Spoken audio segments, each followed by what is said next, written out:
let's find out exactly what it's producing by getting it on the dyno. Some pretty impressive figures, but almost too impressive really. Hello and welcome back to the Volks Wizard channel, and welcome to another video on my daily drive of this 2018 7.5 Golf GTI Performance that was imported to the UK from Hong Kong by its previous owner. In earlier videos I took you to go and collect the car. I showed you that it was fitted with a mileage blocker and how I removed it. I made some modifications to it to make it closer to my perfect vision of what a Golf GTI should be like. And in the last video I fixed a problem with the coilover suspension and fitted some new tyres. In today's video we're finally going to work out how much power and torque it's producing, because it's most definitely more than the 245 horsepower and 370 newton meters it left the Wolfsburg factory with nearly 8 years ago. And we're going to do that by sticking it on a dyno, a rolling road. But before that, due to an unexpected development, I'm actually going to be able to show you whose map the car is running and have a stab at what kind of power and torque it should be producing. But before we do that, let me just remind you guys how you can support the channel. As ever, the simplest way is to subscribe. Another way is to sell me your 7.5 Golf GTI or R. I'm only looking for those models at the moment, so if you've got anything with 60,000 miles or below, full service history, completely unmodified and in really good condition, but I don't mind a little bit of refurbishment, then drop me an email, andrew@volkswizard.co.uk. You'll deal with me from beginning to end, and if you describe the car accurately, then the price we agree is the price I will pay. There'll be no haggling on your doorstep. Right, now let me tell you what that unexpected development was, and for a change, it's a good one. Now, if you watched episode 1 when I collected the car from Woking, you will remember on the way back home, this mount was located just there with a little arm going down to the air vent. And one of you clever guys out there, sorry, I've tried to have a look on the comments, I couldn't find out who you were, recognised this as the mounting for a Cobb Accessport. Cobb are a big American tuner, and the Accessport is a handheld device that allows you to remap your car with a selection of their maps, and you can just keep on changing it. It does a lot of other things as well. And it made sense that this car had one of their maps on it because it was most definitely tuned, but the previous owner had passed away and the family gave me a few bits with the car, but they didn't give me the Cobb Accessport. Well, I think at the beginning of this year, so about five weeks after getting the car, I had an email from the family saying, we found this thing called a Cobb Accessport. We don't know what it is, but we think it's to do with your car, and we want to sell it, but we can't sell it because it's currently paired to your car. Can we send it back to you and you unpair it and then we can sell it? I was happy to help, but I did have a feeling that the map would have to come off the car for that to happen, because they can't go selling Accessports and let people just keep on putting them on cars from just one Accessport when they've only really got one license. So when it arrived, it was pretty clear that I'd lose the map, and therefore I couldn't do what they wanted, and the Accessport was pretty much worthless. But we came to some agreement, and I now have the Cobb Accessport, and it's brilliant. I'll just turn the ignition on. So it feels a bit like an older sort of iPhone, and hopefully it'll fire up in a sec. But they say they only like it, they only have these devices working via cable because they're a lot more reliable, and when you're flashing your car you really don't want to be at the mercy of a wireless connection. So I totally agree what they have done there, even though it's a little bit clunky, but if you set it up properly you can have it on that mount, and yeah, the wires will be hidden behind the dash. So there we go, it's firing. I know how to press the on button there. While that warms up, this mount, as you can see, is a little bit dirty. It was in the bin and I had to rummage through the rubbish to get it after I got the message from the owner that she had the Accessport. So I got that, and I got the little arm that looks like it's been 3D printed maybe, that goes onto, but I really can't remember how it was fitted in the vents. I had to buy an air vent, so maybe I won't use it again because it's not really essential to be on your dash, but it is super cool. So you can have gauges, it's just a gimmick really. You can have performance, yeah, you can probably do 0 to 60 runs and stuff like that with it, but the most important thing is not troubleshooting. That's cool as well. That's going to be like, you know, fault code reading. Tune. So you can tune your vehicle with adjustments and maps. So let's go into that. Now, the most important one for me is to see what the current map is. So we've got a map on the gearbox as well, and it's a company called Equilibrium Tuning. It's not actually Cobb's own map. EQT is their map. And we'll come to gearbox, I think, in another video, because there's a lot to talk about with this as it is. So ECU reflash, again, equilibrium tuning, stage 1. Don't mistake the 93 though for 93 RON. That's actually 93 octane in America, which is actually our UK 98 RON. I can tell you that did confuse me initially, but this video should be completely filmed with the right information in it, because I did work that out. So that's what we got. We got there stage 1 93 map. And we can change stuff as well. So, sorry, my fingers are a bit cold. Change ECU map. These are the options. Okay, so we have the EQT map you've just seen. Stage 1 93 octane, which is 98 RON. And if I click down, I think that's a later version of it.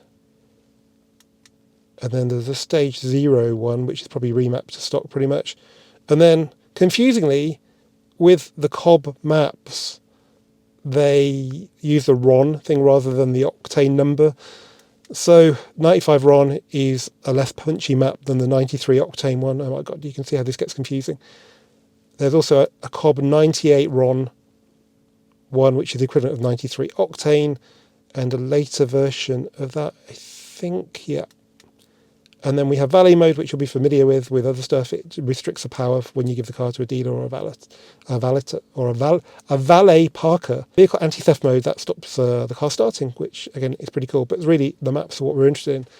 Okay, so how much power should we be expecting then with the EQT Stage 1 map? Well, it's pretty impressive. So this is the chart, but if we zoom in, we can see the numbers down the bottom. So it's a Stage 1 93 octane, 98 RON, 338 horsepower. That's pretty much 100 horsepower up. It's more than the Golf GTI Edition 50. And torque, 391. Now, if that was Newton meters, it's still not bad, but that's actually foot-pounds, so it's 530 Newton meters, which I think is more than an RS3, which kind of explains why the car is such a handful, particularly in the rain, which doesn't really seem to be stopping at the moment. Anyway, let's find out exactly what it's producing by getting it on the dyno. Well, welcome to Stealth Racing here in Southam in Warwickshire, just north of Banbury.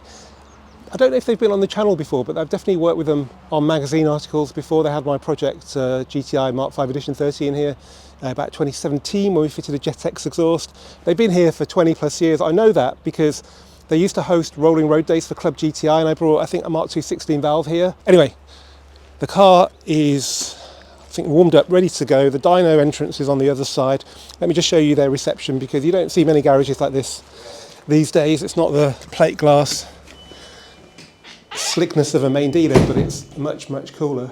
So we have a cylinder head there. We have a Corrado model there. Not sure if you can buy that. We have a turbo there. They do a lot of VR6 turbo conversions here. We have screen wash, £4.50 for that concentrate, which is actually a bargain. I might have to go home with some of that. Picture of Vince's old Golf R estate. And I like this one the most because it says Volks was on it. This was a racing car that was built next door to my old premises, and because I think I got them a feature in Volkswagen Drive magazine, they let me sponsor the car. I've actually got a sketch of that car on my wall at work. Now there's lots of pictures of all Vince's tuning and racing history up here, old cars they've owned. Yeah, it's just a cool place. Hasn't changed much, I think, in 20 years. And they even have the best magazines, so Audi Drive Mag, which I used to write for. I think that shot there was of the design centre at Ingolstadt that Audi had just built, and I visited there in October. I think it must have been 2017. That was a hell of a trip, that was. Anyway, back to reality. Let's get Hong Kong GTI on the dyno here at Stealth Racing.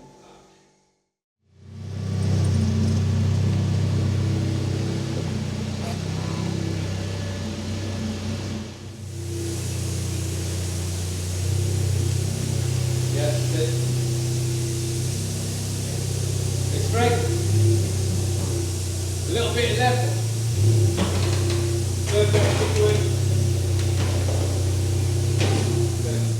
Okay, the car is now on the dyno, it's strapped down, the exhaust extractor is running. Yeah, should be really interesting to see what numbers come up on that screen over there.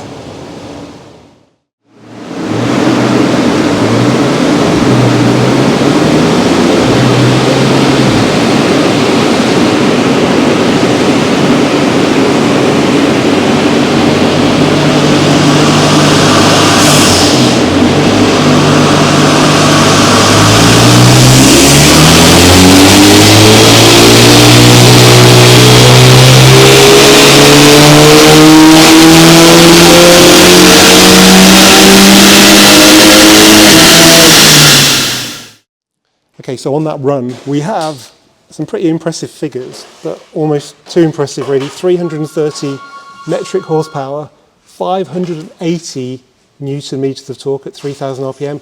You can see it peaks here just over 3,000 RPM, and then it drops off. That would explain the traction issue. This is in fourth gear, by the way. And then you can see the horsepower raise go up to the peak, which is at 5,143, which is fine. That's a good number. That's Edition 50. We're just trying to see if there's a map that isn't as potent as this, which gives us a bit less torque, even if that's at the expense of a bit less power, because it just looks a bit too much really for a front-wheel drive car. Okay, there is a later version of the 93 map that we're going to flash the car with now, just to see if that gives it slightly less aggressive mapping. Don't worry about all these errors, that's just because it's being flashed. So it's running now. I think once it gets going, it's pretty quick. You have to make sure that you've got a battery charger on, which we've got just there, and that your phone isn't on Bluetooth with the car, because that can cause the flash to fail and break either the car or the Cobb Accessport. Okay, fuel pump's just energized, so I think it's just restarting now.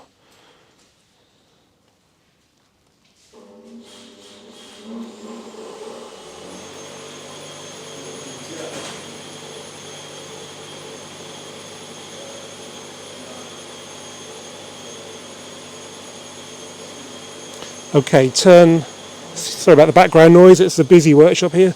Turn it off. Turn it on. Continue. Just clearing fault codes.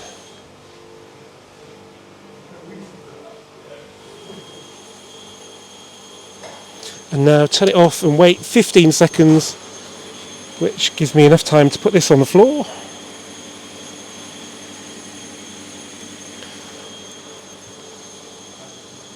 And to press the brake. Just reach over behind the camera to start the car, so that's 15 seconds.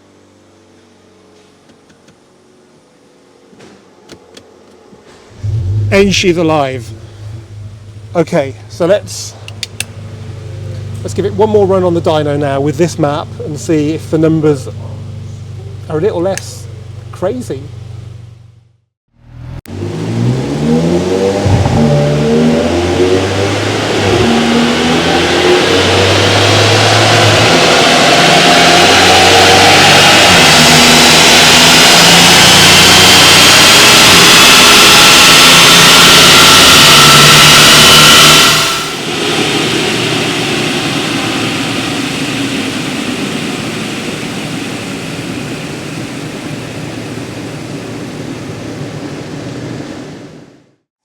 Okay, Vince is taking the car out. Thanks, Vince.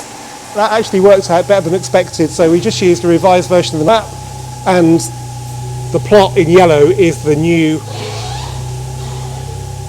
numbers. So we have the old one that peaked the torque a bit too much. Well, it flattens off now, which is great because he found that the tyres were wheel spinning here, and it was very hard to stop them. Well, now at least the torque is flat there. And that means you've got a hope of just modulating the throttle to keep the traction.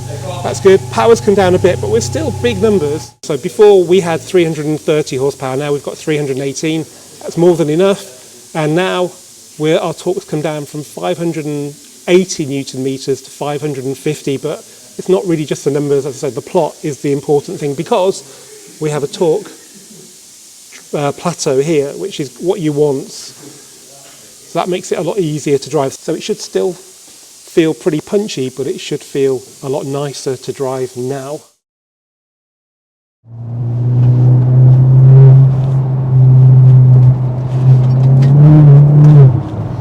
Okay, it's been a couple of days since the car was on the dyno, and I've tried to get a feel for the car with this revised version of the 98 RON map, and it's better, but it's still a bit of a handful. We are still braking traction in third gear, as I'm sure it'll do now. Well, it kicks down. Yeah, we need to have a look at the gearbox map, because I think we can fix that, but third gear, yeah. So it's better on these tyres than it was on the semi-slicks, and it's a little bit less feisty on this map compared to the old one, but it's not that different. What I did notice when playing with the Accessport was that there was a 95 RON map on there, so that has less aggressive ignition timing, runs a little bit less boost. Even though I'm going to run the car on 98, actually 99 RON Tesco fuel exclusively, I would feel better, I think, running it on the 95 RON map, because it's better for the engine, better for the gearbox, because it's going to be running less torque, but also because it doesn't need to be this torquey. It's kind of taken away from the enjoyment of the car. If it was an R, well, crank it up to the max, but it's not, and therefore we need to find that sweet spot between torque and traction, and I think we can still do better than this. That's one for a later video. I've also got a front splitter that I need to put on it. I may regret that, but we've got to have a go. It was only cheap. And then in the not too distant future, I haven't looked at track day dates yet, but I'm pretty sure there's some cheap ones in February. You never know, we might have a dry day, and then we can get it on track and see how the car as a whole performs. As ever, guys, thanks for watching this Volkswagen video.